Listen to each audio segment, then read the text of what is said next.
Bonjour, aujourd'hui on va voir le manuel de survie en milieu naturel de David Manise, M-A-N-I-S-E. C'est un ouvrage de référence pour quiconque souhaite acquérir des compétences pratiques et psychologiques afin de survivre et de s'épanouir en pleine nature.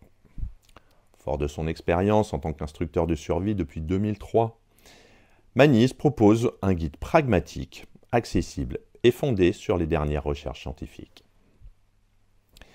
Le manuel est structuré en 16 chapitres, chacun abordant un aspect essentiel de la survie en milieu naturel.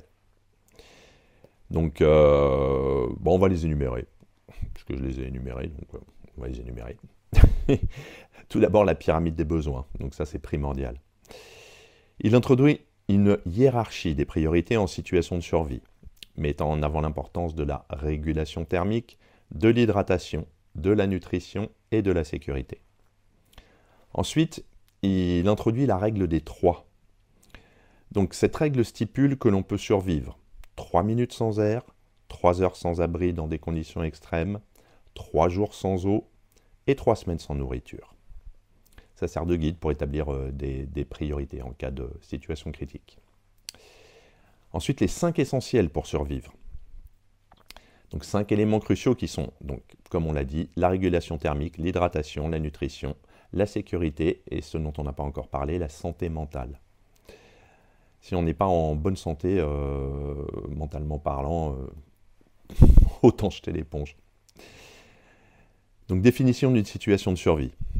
L'auteur explique que la survie ne se limite pas aux situations extrêmes, mais englobe toutes circonstances où les conditions de vie normales sont perturbées. Les profondeurs. Ce chapitre aborde la psychologie de la survie, soulignant l'importance de la résilience mentale, comme on vient de le dire, de la gestion du stress et de la prise de décision en situation difficile.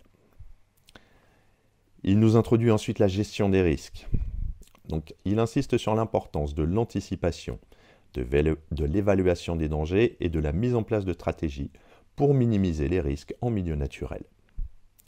L'utilisation des outils coupants.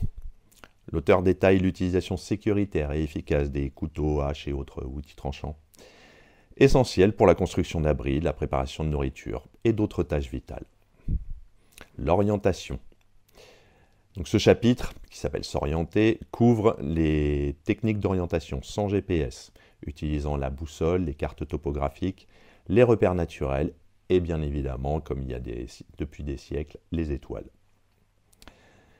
Les premiers secours en milieu éloigné. Manise fournit des protocoles pour gérer les blessures, les maladies et les urgences médicales lorsque l'accès aux soins est limité. Se signaler et être retrouvé.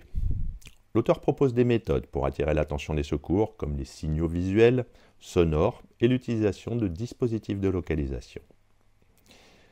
Comme on en a parlé tout à l'heure, mais il remet une petite couche, réguler la température.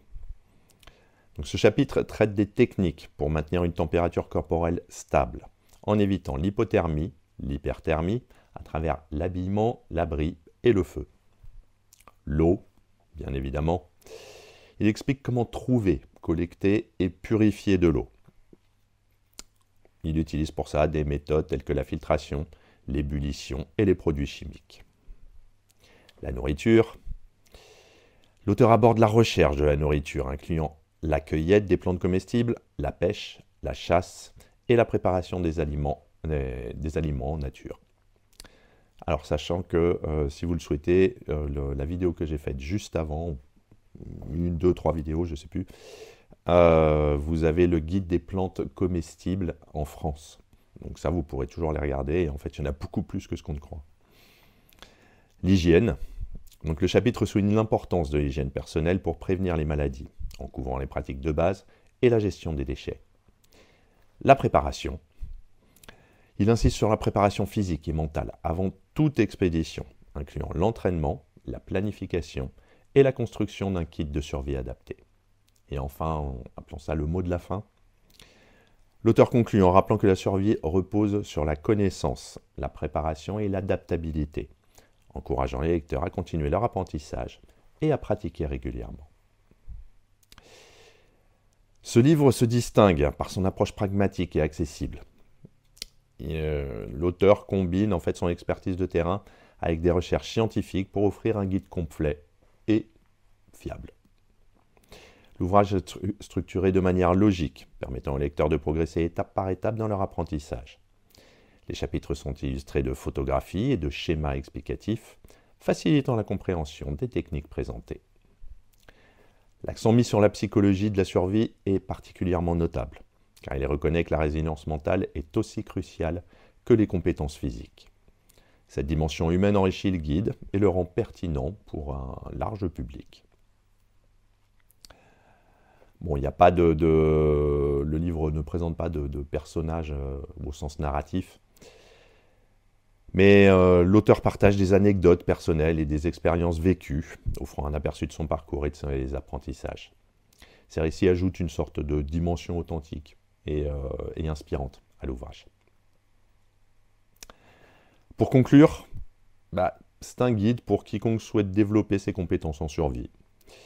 Il allie théorie et pratique. Il offre des conseils clairs, des techniques éprouvées et une perspective humaine sur les défis de la vie en pleine nature.